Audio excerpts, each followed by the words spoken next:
বিমল শঙ্করবাবু, আপনার বক্তব্য, সময় শুরু হচ্ছে এখন 3 মিনিট। একটা কথা বলি, সেটা হচ্ছে দেখুন, অনেকগুলো উত্তর দেওয়া যায়, সেই উত্তর দিতে গেলে বা পয়েন্ট তুলতে গেলে এখন আপনি 3 মিনিটের টাইম পাবেন না। এ রাজ্যে যে সিপিএম এবং কংগ্রেস, মমতা শুধু ঢাল নয়, মমতাকে দুহাত দিয়ে আগলে রাখছে ভুরি ভুরি তার উদাহরণ। যখনই আন্দোলন পিকে পৌঁছয়, সেই আন্দোলনটাকে টেনে ধরার একটা সুন্দর বৈশিষ্ট্য আছে বামেদের মধ্যে, কংগ্রেসের মধ্যে। আজকে একটি বহুল প্রচারিত বাংলা দৈনিকে, নামটা আর করছি না, কাগজে বেরিয়েছে, তৃণমূলের পাশে কংগ্রেস আক্রমণ বিজেপি, এবং কংগ্রেসের কোন কোন নেতা তারা মানে বিজেপির বিরুদ্ধে আক্রমণ সানিয়েছেন স্পষ্ট করে দেওয়া আছে। চাইলে আজকে আমি নামটা বলেই দিই, গোপনের কি আছে, আনন্দবাজার পত্রিকায় একটু দেখে নেবেন আজকে কি খবর বেরিয়েছে আপনাদের নেতাদের নাম দিয়ে। অর্থাৎ নবান্ন অভিযানে অন্যায় করেছে বিজেপি, তৃণমূলের কোনো দোষ নেই। আমি আরেকটা উদাহরণ দিই অনির্বাণ, সেটা হচ্ছে পঞ্চায়েত নির্বাচনে প্রথম যে মানুষটি মারা গিয়েছিল সে কংগ্রেসের। পঞ্চায়েত নির্বাচনে বহু মানুষ মারা গেছে, তারপর কংগ্রেসের মুখপাত্র গৌরব বল্লভ তিনি একদম সাংবাদিক সম্মেলনে বললেন, পশ্চিমবাংলায় যা হিংসা হয়েছে তার জন্য মমতা ব্যানার্জিকে আমরা দোষ দিতে পারি না, কারণ মমতা ব্যানার্জি হিংসাটা বন্ধ করার চেষ্টা করছেন অন্তত। আর কংগ্রেসের যিনি এখন সভাপতি, তিনি একজন মোটামুটি সভাপতি, আড়ালে আরেকজন চালান মেঘনাথ হিসেবে গান্ধী পরিবার, উনি ঠিক আছে, উনি বললেন আমরা সমস্ত রকমের হিংসার বিরোধী, কারোর কথা নেই, রাজ্যের নাম নেই, কিচ্ছু নেই বলে বেরিয়ে গেলেন। ফলে এই যে কংগ্রেস এবং সিপিএম ঢাল, এটাতে নতুন কথা নয়। ঢাল আরেকটা উদাহরণ দিই, যখনই এই আন্দোলন পিকে পৌঁছচ্ছে, দলে দলে মানুষ রাস্তায় নামছে, একের পর এক সিপিএম এর নেতাকর্মী ইনক্লুডিং ওদের এই নেত্রী যার নাম বলল, উনি একটু আধো আধো গলায় কথা বলেন, সেই গলায় ভিডিও উনি বার করে দিলেন, আমরা এই আন্দোলনের সঙ্গে নেই, আপনারা যাবেন না। আরে আপনি কে মশাই, কে যাবে কি যাবে না আপনি ঠিক করতে? আপনি তো দেখলেন মানুষ কি করেছে পরপর দুদিন। এই আন্দোলনে মানুষের স্বতঃস্ফূর্ততা দেখেছেন? পিছিয়ে পড়ে থাকতে হবে, শূন্য সাধে হননি তো। আর একটা কথা বলি, 2000 এই গোলমাল তো আজকে হয়নি, 2021-এর নির্বাচনের পরে একের পর এক সিপিএম ভারতীয় জনতা পার্টির কর্মী খুন হয়ে গেছে, মহিলাদের ওপর ধর্ষণ হয়েছে। সংখ্যাটা এখনো বলতে পারবো না, যদি কখনো আমাদের সময় আসে আমরা বলবো, এবং যারা করেছে তাদের সাজা দেব। একটা উদাহরণ দিই, পূর্ব মেদিনীপুরের খেজুরিতে 60 বছর বয়সী মহিলা রেপ্ট হয়েছিল, তার নাতির বয়সী কতগুলো ক্রিমিনালের রাতে যে ঘরে হয়েছিল, সেই ঘরে তার নাতি তখন উপস্থিত। আমি জানতে চাইছি আজকে কংগ্রেস এবং সিপিএম এর কাছে আপনাদের একটা স্টেটমেন্ট দেখিয়ে দিন যে এগুলো অন্যায় হচ্ছে। বিজেপি কর্মীদের জীবনটা জীবন নয়, বিজেপি মহিলাদের সম্মানটা সম্মান নয়, একই জায়গার দুটি দিক। এরা বিজেপির বিরোধিতা করবে, জানে বিজেপি ক্ষমতায় এলে এদের ওই প্রান্ত সীমারও বাইরে পাঠিয়ে দেবে। সৌম্যবাবু, আপনার কাছে আমার প্রশ্ন, তার কারণ এদিকে শুধু বাম নয়, কংগ্রেসের জন্য অনেকগুলো প্রশ্ন এসছে, এবং একটা ঘটনা বিমল শঙ্করবাবু যেটা বলছেন, প্রমোদ তিওয়ারি, আমি আপনাদের রাজ্যসভার সাংসদের নামই করলাম, তিনি তৃণমূলের থেকে এই মুহূর্তে ছাত্র সমাজের আন্দোলনে বেশি বিপদ দেখছেন, বন্ধের আন্দোলনে বেশি বিপদ দেখছেন পশ্চিমবঙ্গে, কিন্তু অভয়ার ধর্ষণ এবং খুনের বিচার পাওয়া যাচ্ছে না। আরজিকর মেডিকেল কলেজে হাড়মাদ্রা হাসপাতাল ভেঙে দিয়ে আসছে, এটাতে বিপদ দেখতে পাচ্ছেন না। সত্যিই কি কংগ্রেসের কিছু এসে যায় পশ্চিমবঙ্গে, নাকি কিছু এসে যায় না বলেই মমতার ঢাল হয়ে কাজ করছেন আপনারা? সৌম্যবাবু, আপনার সময় শুরু। বলি, প্রায় 17 মিনিট বক্তৃতা শুনলাম, 17 মিনিটে দুজন বিজেপির প্রতিনিধির বক্তৃতা শুনলাম, আর একটু যেটা মধ্যিখানে দু একবার অনুভবের বক্তৃতা শুনলাম।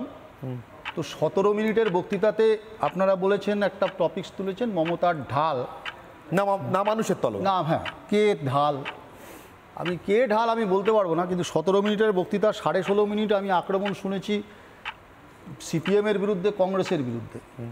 আমি রাস্তায় যাচ্ছি না, মানুষ বিচার করবে, আপনাদের অনেক বড় দর্শক। কথা হোকটা মমতা বন্দ্যোপাধ্যায়ের ঢাল কমসে কম হবে না, এটা আমি বিশ্বাস রাখি।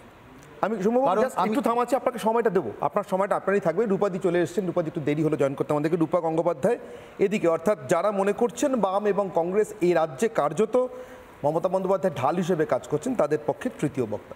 এই 17.5 মিনিটের বক্তৃতাতে বাম এবং কংগ্রেসের আক্রমণ দেখলাম, তাতেই বোঝা যায় যে এই আজকের ডিবেটটার গতিপথটা কি। খুব সুন্দর ডিবেটের গতিপথ। কথা হোকটা মমতা বন্দ্যোপাধ্যায় হাসছেন পেছনে বসে, নবান্নতে যদি শোনেন তাহলে ভাবছেন যে আমি সঠিক রাস্তায় আছি। তার কারণ ফ্র্যাঙ্কলিন রুজভেল্টের একটা কথা খুব মনে পড়ছে, তিনি বলছেন যে রাজ্যের সরকার বা রাষ্ট্রের সরকার ততটাই খুশি যখন দেখা যায় বিরোধীরা বহুদা বিভক্ত, বিচ্ছিন্ন তাদের মতবাদ। আমি এই ট্র্যাপে পড়তে রাজি নই।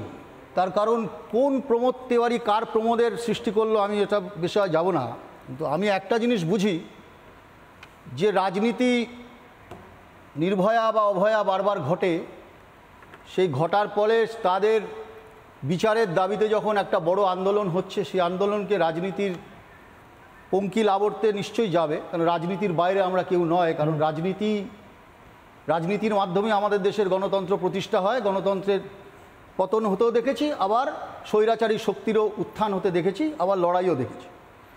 শুধু একটা কথা বলি, খুব ভালো অ্যাডমিনিস্ট্রেটর, বিরোধী নেত্রী হিসেবে যদি খুব ভালো কাউন্ট করতে পারেন গত 50 বছরে পশ্চিমবঙ্গের রাজনীতিতে, আমি মমতা বন্দ্যোপাধ্যায়কে 100-তে 100 স্কোর দিতে রাজি আছি। তার কারণ এই পশ্চিমবাংলা ধর্ষণ, খুন, মানুষের মৃত্যুতে খুব স্ট্র্যাটেজিক্যালি পাশে পেয়েছিল বিজেপিকে, খুব স্ট্র্যাটেজিক্যালি পাশে পেয়েছিল আল্ট্রালেফটকে, খুব স্ট্র্যাটেজিক্যালি পাশে পেয়েছিল কংগ্রেসকে।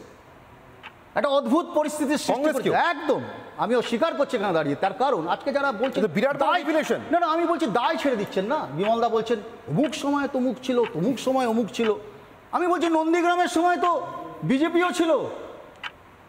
আমি তো বলছি হ্যাঁ, সিঙ্গুরের নেতাইয়ের সময় বিজেপিও ছিল পাশে। আমি তো বলছি মমতা বন্দ্যোপাধ্যায়ের মুন্সিয়ানা সে সময় লড়াইয়ের সংগ্রামে এক করতে পেরেছিল সবাইকে একটা জায়গায়, একটা চাঁদের তলায়। আজকে মমতা বন্দ্যোপাধ্যায় নবান্নে বসে সব থেকে খুশি হবেন আপনার এই বিতর্ক যদি দেখতে পান, যে বিরোধীরা কত বিচ্ছিন্ন থাকতে পারলে একটা সরকারের সুবিধা হয়। আজকে পশ্চিমবাংলায় নারী সুরক্ষারীরা যারা চিৎকার করছেন, তারা বলুন গত 13 বছরে 10 বছরের সরকার, কেন্দ্রের বিজেপির সরকার, আমরা তো অ্যাকাউন্টেবল করলে বিজেপিকে করব কেন? কেন্দ্রে তারা আছে, রাজ্যে মমতা বন্দ্যোপাধ্যায় আছে। 48,600 নারী নির্যাতনের কেস ইনক্লুডিং পক্সো, কেন তার সুরাহা হলো না? একবারও চিঠি লিখে জবাব চেয়েছেন? মুখ্যমন্ত্রী যখন প্রধানমন্ত্রীকে চিঠি লিখছেন তখন কেন্দ্রীয় সরকার চিঠি দিচ্ছেন। কেন ফাস্ট ট্র্যাক কোর্টগুলো পশ্চিমবঙ্গে তৈরি হয়নি? উত্তর দিতে হবে। বেশ, আজকে শুধুমাত্র সেফটি ভালভের কাজ কারা করছে এই উত্তরে না গিয়ে দেখুন, সেফটি ভালভের কাজ আমরাই তৈরি করে দিচ্ছি, আমরাই এই সরকারকে প্রতিষ্ঠিত করতে সাহায্য করছি। ক্ষুদ্র সংকীর্ণ রাজনীতির বাইরে তু ম্যায় করে প্রমোদ তিওয়ারি কি বললো? কই একবারও তো বললেন না যে রাহুল গান্ধী একটা স্টেটমেন্ট দিয়েছে, কেন নরেন্দ্র মোদী স্টেটমেন্ট দিল না? কেন অন্যরা স্টেটমেন্ট দিল না? বলুন। বিষয়টা হচ্ছে কে মমতা বন্দ্যোপাধ্যায়কে সুবিধা করে দিচ্ছে? সুবিধা আমরা সবাই করে দিচ্ছি, রেসপন্সিবল সবাই, উত্তর দিতে হবে। সবাই রেসপন্সিবল, কংগ্রেসের দায়িত্ব স্বীকার করে বলছেন। এক নম্বর তো সৌম্যদাকে ধন্যবাদ যে আপনাদের যে ডিবেটে আমাদের পক্ষে যারা লড়ছি, যারা বলছি বামেরা মমতার ঢাল, সৌম্যদার বক্তব্য কার্যত সেই পথেই গেল।